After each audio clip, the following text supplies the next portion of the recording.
ದೂತನ ಬಂದು ಆ ವಿಪ್ರೋತ್ತಮನಲ್ಲಿ ಕೇಳಿದಾಗ ವಿಪ್ರೋತ್ತಮನ ಹೇಳ್ತಾರಂತೆ, ಅಯ್ಯ ಸ್ವಾಮಿ, ನನಗೆ ತುತ್ತೊಂದಕ್ಕೂ ಸಹ ನನಗಿಲ್ಲ, ಪ್ರತಿನಿತ್ಯವೂ ಕೂಡ ನಾನು ಭಿಕ್ಷಾಟನೆಯನ್ನು ಮಾಡ್ತಾ ಇದ್ದೇನೆ ಸ್ವಾಮಿ, ಇದರ ದೋಷ ನಿವಾರಣೆ ಇದ್ರೆ ನನಗೆ ದಯಮಾಡಿ ತಿಳಿಸಿಕೊಡಬೇಕು ಅಂತೇಳಿ ಆ ವಿಪ್ರೋತ್ತಮನು ಸನ್ಯಾಸಿಗೆ ಶರಣಾಗತನಾಗ್ತಾರಂತೆ.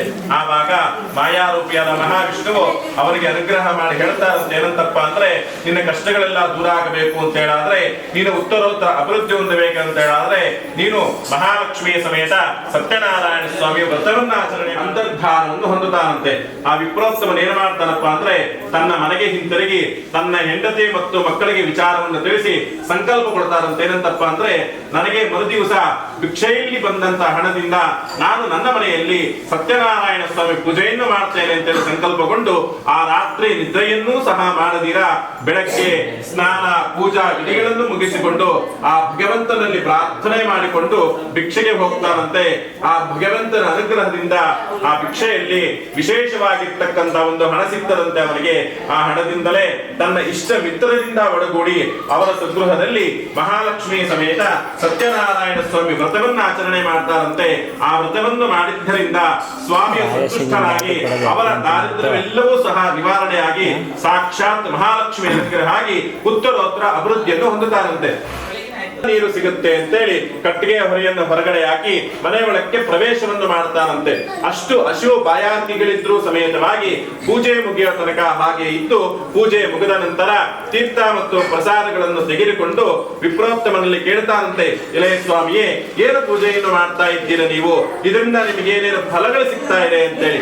ಆಗ ವಿಪ್ರೋತ್ತಮನ ಹೇಳ್ತಾನಂತೆ, ಒಂದಾನೊಂದು ಕಾಲದಲ್ಲಿ ಭಿಕ್ಷಾಟನೆಯನ್ನು ಮಾಡಿ ಸಂಸಾರ ಜೀವನವನ್ನು ನಡೆಸ್ತಾ ಇದ್ದೆ. ಈ ಭಗವಂತನ ಅನುಗ್ರಹದಿಂದ ನನಗೆ ಅಷ್ಟ ಐಶ್ವರ್ಯಗಳೆಲ್ಲ ಭಗವಂತ ನನಗೆ ಅನುಗ್ರಹ ಮಾಡಿದ್ದಾನೆ. ನೀನು ಸಮೇತವಾಗಿ ಈ ವ್ರತವನ್ನು ಆಚರಣೆ ಮಾಡು ಅಂತೇಳಿ ಈ ಪೂಜಾ ವಿಧಾನವನ್ನೆಲ್ಲವನ್ನೂ ಸಹ ಅವನಿಗೆ ತಿಳಿಸಿಕೊಟ್ಟು ತೀರ್ಥ ಪ್ರಸಾದಗಳನ್ನು ಕೊಟ್ಟು ಕಳಿಸಿಕೊಡ್ತಾನೆ ಎಂಬಲ್ಲಿಗೆ ಮಹಾಲಕ್ಷ್ಮಿ ಸಮೇತ ಸತ್ಯನಾರಾಯಣ ಸ್ವಾಮಿಯ ಎರಡನೇ ವ್ರತಕಥಾರ್ಥವು ಸಂಪೂರ್ಣವಾಯಿತು.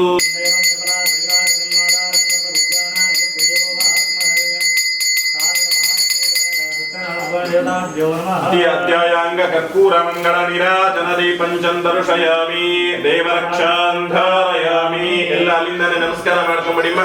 ಲಕ್ಷ್ಮೀ ರಮಣ ವರದ ಗೋವಿಂದ. ಅಕ್ಷತೆ ಮತ್ತೆ ನಾರಾಯಣ ಸ್ವಾಮಿ ವ್ರತವನ್ನು ಮಾಡ್ತಾ ಇರ್ತಾರಂತೆ. ಆ ವ್ರತವನ್ನು ಮಾಡುವ ಸಂದರ್ಭದಲ್ಲಿ ಅಲ್ಲಿಗೆ ವ್ಯಾಪಾರಕ್ಕೋಸ್ಕರ ವರ್ತಕನು ಬರ್ತಾರಂತೆ.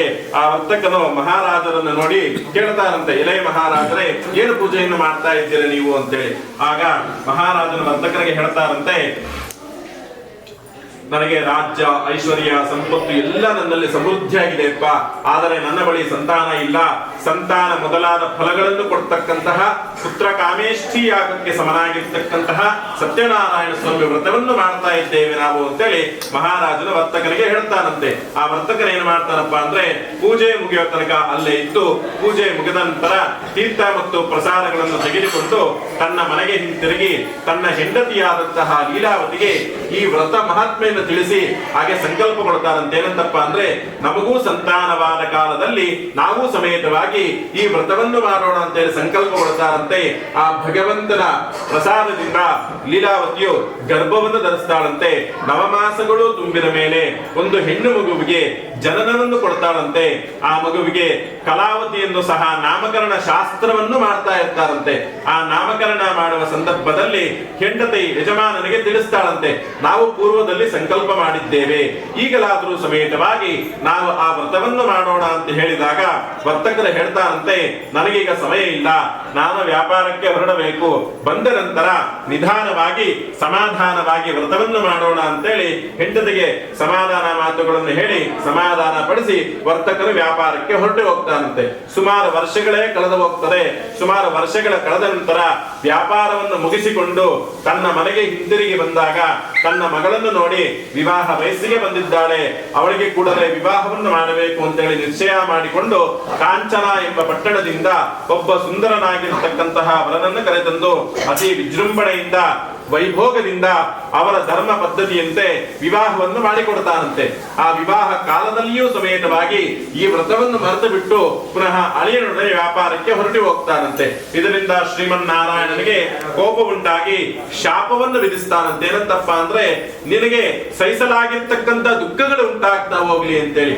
ಆ ವರ್ತಕರಿಬ್ಬರು ಏನು ಮಾಡ್ತಾರಪ್ಪ ಅಂದ್ರೆ, ರತ್ನಸಾಗರ ಎಂಬ ಊರನ್ನು ತಲುಪಿ ಅಲ್ಲಿ ವ್ಯಾಪಾರವನ್ನು ಪ್ರಾರಂಭಿಸಿ ವ್ಯಾಪಾರವನ್ನು ಮಾಡ್ತಾ ಇರ್ತಾರಂತೆ. ಒಂದು ದಿವಸ ಆ ಊರಿನ ರಾಜನಾದಂತಹ ಚಂದ್ರಕೇತುವಿನ ರಾಜರ ಅರಮನೆಯಲ್ಲಿ ಕಳ್ಳರು ನುಗ್ಗಿ ರಾಜರ ಒಂದು ಭಂಡಾರವನ್ನು ಅಪಹರಿಸಿಕೊಂಡು ಓಡಿ ಹೋಗ್ತಾ ಇವರಿಬ್ಬರು ವ್ಯಾಪಾರ ಮಾಡುತ್ತಿದ್ದ ಜಾಗದಲ್ಲಿ ಅದನ್ನು ಬಿಟ್ಟು ಓಡಿ ಹೋಗ್ತಾರಂತೆ. ರಾಜಭಟರು ಇವರೇ ಕಳ್ಳರೆಂದು ಭಾವಿಸಿ ರಾಜಾಜ್ಞೆಯೇ ಇಲ್ಲದೀರ ಸೆರೆಮನೆ ವಾಸಕ್ಕೆ ತಳ್ಳಿಬಿಡ್ತಾರಂತೆ. ಆ ವರ್ತಕರ ಮನೆಯಲ್ಲೂ ಸಮೇತವಾಗಿ ದವಸ ಧಾನ್ಯ ಎಲ್ಲ ಸಹ ಮಾಯವಾಗ್ತದಂತೆ. ಕಲಾವತಿಗೆ ಭಿಕ್ಷೆ ಬೇಡೋ ಪರಿಸ್ಥಿತಿ ಉಂಟಾಗತ್ತಂತೆ. ಆಗ ಕಲಾವತಿ ಏನ್ ಮಾಡ್ತಾಳಪ್ಪ ಅಂದ್ರೆ, ಒಬ್ಬ ಸದ್ಬ್ರಾಹ್ಮಣನ ಮನೆಯಲ್ಲಿ ಸತ್ಯನಾರಾಯಣ ಸ್ವಾಮಿ ಪೂಜೆಯನ್ನು ಮಾಡ್ತಾ ಇರ್ತಾರಂತೆ. ಅವರ ಮನೆಗೆ ಹೋಗಿ ಪೂಜೆ ಮುಗಿಯೋ ತನಕ ಅಲ್ಲೇ ಇದ್ದು ತೀರ್ಥ ಮತ್ತು ಪ್ರಸಾದಗಳನ್ನು ತೆಗೆದುಕೊಂಡು ತನ್ನ ಮನೆಗೆ ಹಿಂತಿರುಗಿ ತಾವು ತಾಯಿಗೆ ಪ್ರಸಾದವನ್ನು ಕೊಟ್ಟಾಗ ತಾಯಿ ಹೇಳ್ತಾಳಂತೆ, ಅಮ್ಮ ನೀನು ಹುಟ್ಟಕ್ಕಿಂತ ಮೊದಲೇ ನಾವು ಸಂಕಲ್ಪ ಮಾಡಿದ್ದೇವೆ, ಇಷ್ಟು ವರ್ಷಗಳಾದರೂ ಸಮೇತವಾಗಿ ನಾವು ವ್ರತವನ್ನು ಪೂಜೆಯನ್ನು ಏನೂ ಮಾಡಲಿಲ್ಲ, ಹಾಗಾಗಿ ನಮಗೆ ಈ ಕಷ್ಟಗಳು ದುಃಖಗಳು ಎಲ್ಲಾ ಪ್ರಾಪ್ತಿಯಾಗಿದೆ, ಕೂಡಲೇ ನಾವು ವ್ರತವನ್ನು ಆಚರಣೆ ಮಾಡಬೇಕು ಅಂತೇಳಿ ಆ ಸ್ವಾಮಿಯಲ್ಲಿ ಕ್ಷಮೆಯನ್ನು ಯಾಚಿಸಿ ಕೂಡಲೇ ಅವರ ಸ್ವಗೃಹದಲ್ಲಿ ಮಹಾಲಕ್ಷ್ಮಿ ಸಮೇತ ಸತ್ಯನಾರಾಯಣ ಸ್ವಾಮಿ ವ್ರತವನ್ನು ಆಚರಣೆ ಮಾಡ್ತಾರಂತೆ. ಆ ವ್ರತವನ್ನು ಮಾಡಿದ್ದರಿಂದ ಸ್ವಾಮಿಯ ಸಂತುಷ್ಟನಾಗಿ ರಾಜನ ಕನಸಿನಲ್ಲಿ ಸ್ವಾಮಿ ಬಂದು ಹೇಳ್ತಾರಂತೆ, ಅವರಿಬ್ಬರು ಕಳ್ಳರಲ್ಲ, ನಾನು ಅವರಿಗೆ ಶಾಪವನ್ನು ವಿಧಿಸಿದ್ದೇನೆ, ಕೂಡಲೇ ಬಿಡುಗಡೆ ಮಾಡಿ ಅವರಿಗೆ ಹೆಚ್ಚಿಗೆ ಧನವನ್ನು ಕೊಟ್ಟು ಕಳಿಸಬೇಕು, ಇದು ನನ್ನ ಆಜ್ಞೆ ಅಂತೇಳಿ ಸ್ವಾಮಿ ಹೇಳ್ತಾರಂತೆ. ಆವಾಗ ಮಹಾರಾಜನ ಏನ್ ಮಾಡ್ತಾನಪ್ಪ ಅಂದ್ರೆ, ಮಾರನೇ ದಿವಸ ಸಿಂಹಾಸನಾರೂಢನಾಗಿ ರಾಜ್ಯ ಸಭೆಯನ್ನು ಸೇರಿಸಿ ನಡೆದಂತ ವೃತ್ತಾಂತ ಎಲ್ಲ ಪ್ರಜೆಗಳ ಸಮ್ಮುಖದಲ್ಲಿ ವಿವರಣೆಯನ್ನು ಮಾಡಿ ಆ ವರ್ತಕರಿಗೆ ಹೆಚ್ಚಿಗೆ ಧನವನ್ನು ಕೊಟ್ಟು ಹೇಳ್ತಾರಂತೆ, ನೀವು ಕೂಡಲೇ ಮನೆಗೆ ಹಿಂತಿರುಗಿ ವ್ರತವನ್ನ ಆಚರಣೆ ಮಾಡಿ ನಿಮಗೆ ಉತ್ತರೋತ್ತರ ಅಭಿವೃದ್ಧಿ ಆಗ್ತದೆ ಅಂತೇಳಿ ಅಲ್ಲಿಂದ ಕಳಿಸಿಕೊಡ್ತಾನೆ ಎಂಬಲ್ಲಿಗೆ ಮಹಾಲಕ್ಷ್ಮಿ ಸಮೇತ ಸತ್ಯನಾರಾಯಣ ಸ್ವಾಮಿಯ ಮೂರನೇ ವ್ರತಕಥವು ಸಂಪೂರ್ಣವಾಯಿತು. ಇಲ್ಲ ಅಂತೇಳಿ ಆಗ ಸನ್ಯಾಸಿ ಹೇಳ್ತಾನಂತೆ, ಯದ್ಭಾವಂ ತದ್ಭವತಿ ಅಂತೇಳಿ ಹೇಳಿಬಿಟ್ಟು ಸನ್ಯಾಸ ಅಲ್ಲಿಂದ ಹೊರಟಿ ಹೋಗ್ತಾನಂತೆ. ಈ ವರ್ತಕರು ಏನ್ ಮಾಡ್ತಾರಪ್ಪ ಅಂದ್ರೆ, ತಮ್ಮ ನಿತ್ಯ ಕರ್ಮಗಳನ್ನು ಮುಗಿಸಿಕೊಂಡು ಪುನಃ ಹಡಗನ್ನೊತ್ತಿ ನೋಡಿದಾಗ ದಿಗ್ಭ್ರಾಂತರಾಗಿ ಬಿಡ್ತಾರಂತೆ. ಅಷ್ಟು ವಜ್ರ ವೈಡೂರ್ಯ ಹಣ ಇದ್ದಂತ ಹಡಗು ಬರೀ ನಮಗೆ ಎಲೆ ಮತ್ತು ಬಳ್ಳಿಗಳಾಗಿಬಿಟ್ಟಿದೆ ಅಲ್ಲ, ಇದು ನಮಗೆ ಸನ್ಯಾಸಿಯ ಒಂದು ಶಾಪದಿಂದ ನಮ್ಗೆ ಉಂಟಾಗಿದೆ ಅಂತೇಳಿ ಪಶ್ಚಾತ್ತಾಪ ಬಿಟ್ಟು ಕೂಡಲೇ ಸನ್ಯಾಸ ಹತ್ರ ಹೋಗಿ ಶರಣಾಗತರಾಗ್ತಾರಂತೆ. ಅಯ್ಯ ಸ್ವಾಮಿ, ನಾವು ನಿಮ್ಮ ಹತ್ರ ಸುಳ್ಳು ಹೇಳಿದ್ದೇವೆ, ದಯಮಾಡಿ ನೀವು ನಮ್ಮನ್ನು ಕ್ಷಮಿಸಬೇಕು ಅಂತೇಳಿ ಕೇಳಿಕೊಳ್ತಾರಂತೆ. ಆವಾಗ ಸನ್ಯಾಸಿ ಹೇಳ್ತಾರಂತೆ, ಇಷ್ಟಾದರೂ ಸಮೇತವಾಗಿ ನಿಮಗೆ ವ್ರತದ ಬಗ್ಗೆ ಅರಿವಾಗಲಿಲ್ಲವಲ್ಲ, ಈಗಲಾದರೂ ಸಮೇತವಾಗಿ ಮನೆಗೆ ಹಿಂತಿರುಗಿ ವ್ರತವನ್ನು ಮಾಡಿದ್ದೆ ಆದ್ರೆ ನಿಮಗೆ ಶುಭ ಫಲಗಳು ಪ್ರಾಪ್ತಿ ಆಗ್ತದೆ, ಇಲ್ಲವಾದ್ರೆ ಇನ್ನಿಷ್ಟು ಕಷ್ಟಗಳಿಗೆ ಗುರಿ ಆಗ್ತೀರಾ ಅಂತೇಳಿ ಹೇಳ್ತಾರಂತೆ. ಆವಾಗ ವರ್ತಕರು ಏನ್ ಮಾಡ್ತಾರಪ್ಪ ಅಂದ್ರೆ, ವ್ರತವನ್ನು ಮಾಡುವುದಾಗಿ ನಿಶ್ಚಯ ಮಾಡಿಕೊಂಡು ಭಗವಂತನಲ್ಲಿ ಕ್ಷಮೆಯನ್ನು ಯಾಚಿಸಿ ಭಗವಂತನಲ್ಲಿ ಪ್ರಾರ್ಥನೆಯನ್ನು ಕೊಡ್ತಾರಂತೆ. ಆ ಭಕ್ತಿಗೆ ಮೆಚ್ಚಿದಂತಹ ಭಗವಂತನ ಮಹಾವಿಷ್ಣುವು ಹಡಗಲ್ಲಿದ್ದಂತಹ ಎಲೆ ಮತ್ತು ಬಳ್ಳಿಗಳೆಲ್ಲವನ್ನೂ ಸಹ ಮಾಯ ಮಾಡಿ ಯಥಾವಿಧಿಯಾಗಿ ವಜ್ರ ವೈಡೂರ್ಯ ಹಣದಿಂದ ತುಂಬಿಸ್ತಾನಂತೆ. ಅದನ್ನು ನೋಡಿದಂತಹ ವರ್ತಕರು ಬಹಳ ಸಂತೋಷಗೊಂಡು ತಮ್ಮ ಪ್ರಯಾಣವನ್ನು ತಮ್ಮ ಊರಿಗೆ ಹಿಂತಿರುಗ್ತಾರಂತೆ. ತಾವುಗಳಿಬ್ಬರೂ ಬರುತ್ತಿರುವ ಸಮಾಚಾರವನ್ನು ಒಬ್ಬ ದೂತನ ಮುಖಾಂತರ ಹೇಳಿ ಕಳಿಸ್ತಾರಂತೆ, ನಾವು ಬರ್ತಾ ಇದ್ದೇವೆ, ನಮ್ಮ ಮನೆಯಲ್ಲಿ ಹೋಗಿ ನೀನು ತಿಳಿಸಿಬಿಡು ಅಂತೇಳಿ. ಆ ದೂತನ ಏನ್ ಮಾಡ್ತಾನಪ್ಪ ಅಂದ್ರೆ, ತನ್ನ ಮನೆಗೆ ಹಿಂತಿರುಗಿ ಈ ಶುಭ ವಾರ್ತೆಯನ್ನು ಹೇಳಿದ ಕೂಡಲೇ ಮನೆಯವರೆಲ್ಲರೂ ಸಮೇತವಾಗಿ ಪೂಜೆಯನ್ನು ಮುಗಿಸಿ ಕಥೆಯನ್ನು ಕೇಳುತ್ತಾ ಇರ್ತಾರಂತೆ. ಕಥೆಯನ್ನು ಕೇಳುವ ಸಂದರ್ಭದಲ್ಲಿ ಕಲಾವತಿ ಏನ್ ಮಾಡ್ತಾಳಪ್ಪ ಅಂದ್ರೆ, ತೀರ್ಥ ಮತ್ತು ಪ್ರಸಾದಗಳನ್ನು ತೆಗೆದುಕೊಳ್ಳದೀಗ ತನ್ನ ಗಂಡನ ನೋಡುವ ಆತ್ರವಾಗಿ ಸಮುದ್ರ ದಡಕ್ಕೆ ಓಡಿ ಹೋಗ್ತಾಳಂತೆ. ಇದರಿಂದ ಶ್ರೀಮನ್ನಾರಾಯಣನಿಗೆ ಕೋಪ ಉಂಟಾಗಿ ದೋಣಿ ಸಹಿತ ತನ್ನ ಗಂಡನನ್ನು ದಂತೆಯನ್ನು ಸಮುದ್ರದಲ್ಲಿ ಮುಳುಗಿಸಿ ಬಿಡ್ತಾನಂತೆ ಸ್ವಾಮಿ. ಅದನ್ನು ನೋಡಿದಂತಹ ಕಲಾವತಿಯು ಬಹಳ ದುಃಖಪಟ್ಟು ಭಗವಂತನಲ್ಲಿ ಪ್ರಾರ್ಥನೆಯನ್ನು ಕೊಂಡಾಗ ಆಕಾಶವಾಣಿ ಹೇಳುತ್ತದೆ, ಅಮ್ಮ ನೀನು ತಪ್ಪು ಮಾಡಿ ಬಂದಿದ್ದೀಯಾ, ಹಾಗಾಗಿ ನಿನಗೆ ಶಿಕ್ಷೆ ಉಂಟಾಗಿದೆ, ಕೂಡಲೇ ಮನೆಗೆ ಮನೆಗೆ ಹಿಂತಿರುಗಿ ಭಗವಂತನಲ್ಲಿ ಕ್ಷಮೆಯನ್ನು ಯಾಚಿಸಿ ತೀರ್ಥ ಮತ್ತು ಪ್ರಸಾದಗಳನ್ನು ತೆಗೆದುಕೊಂಡು ಬಂದಿದ್ದೆ ಆದರೆ ನಿನ್ನ ಗಂಡ ಮತ್ತು ತಂದೆ ಉಳಿತಾರೆ ಅಂತೇಳಿ. ಅದೇ ರೀತಿಯಲ್ಲಿ ಕಲಾವತಿಯು ಮನೆಗೆ ಹಿಂತಿರುಗಿ ಭಗವಂತನಲ್ಲಿ ಕ್ಷಮೆಯನ್ನು ಯಾಚಿಸಿ ತೀರ್ಥ ಪ್ರಸಾದಗಳನ್ನು ತೆಗೆದುಕೊಂಡು ಪುನಃ ಸಮುದ್ರ ದಡಕ್ಕೆ ಬಂದು ನೋಡಿದಾಗ ತನ್ನ ಗಂಡನನ್ನು ತಂದೆಯನ್ನು ನೋಡಿ ಬಹಳ ಸಂತೋಷ ಪಡ್ತಾಳಂತೆ. ನಡೆದ ಸಂಗತಿಗಳನ್ನು ಎಲ್ಲರಿಗೂ ಸಹ ತಿಳಿಸಿ ಪ್ರತಿ ಪೂರ್ಣಿಮಾ ಮತ್ತು ಪರ್ವಕಾಲದಲ್ಲಿ ಸತ್ಯನಾರಾಯಣ ಸ್ವಾಮಿ ಪೂಜೆಯನ್ನು ಮಾಡ್ತಾ ಬಂದು ಸಂತೋಷದಿಂದ ಇದ್ದು ಸಾಕ್ಷಾತ್ ವೈಕುಂಠ ಪದವಿ ಹೊಂದಿದರು ಎಂಬಲ್ಲಿಗೆ ಮಹಾಲಕ್ಷ್ಮಿ ಸಮೇತ ಸತ್ಯನಾರಾಯಣ ಸ್ವಾಮಿಯ 4ನೇ ವ್ರತಕಥೆಯು ಸಂಪೂರ್ಣವಾಯಿತು.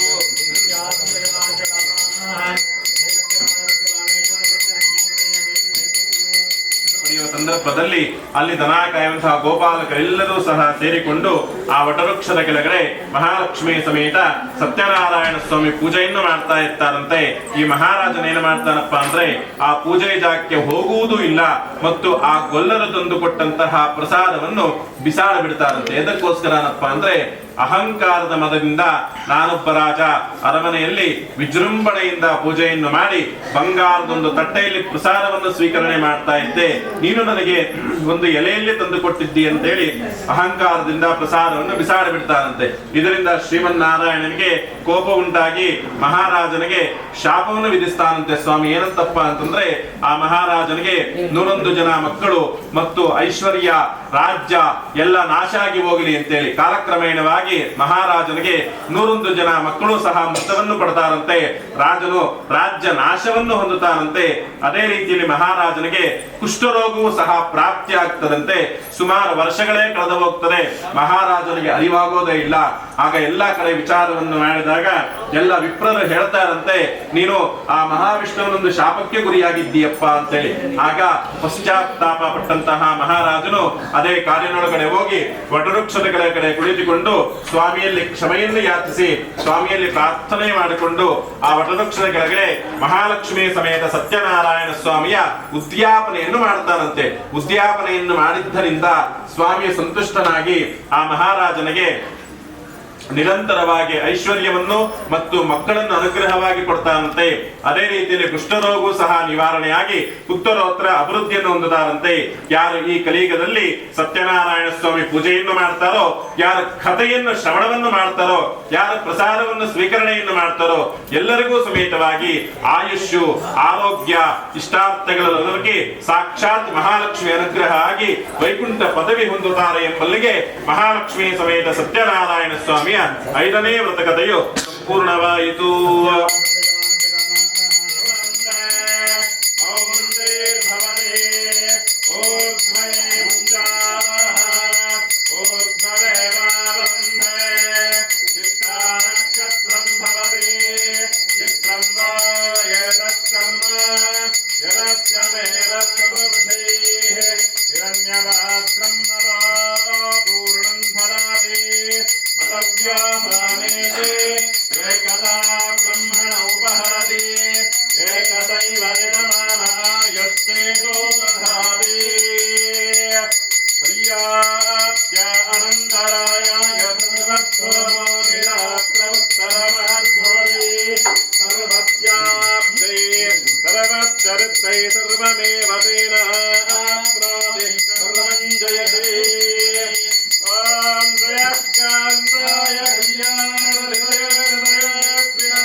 सत्यनारायण नारायण लक्ष्मी नारायण नारायण सत्यनारायण कण्णीराभिषेकನ ಮಾಡಿದೆ ಕರುಣಾಳು ನೀ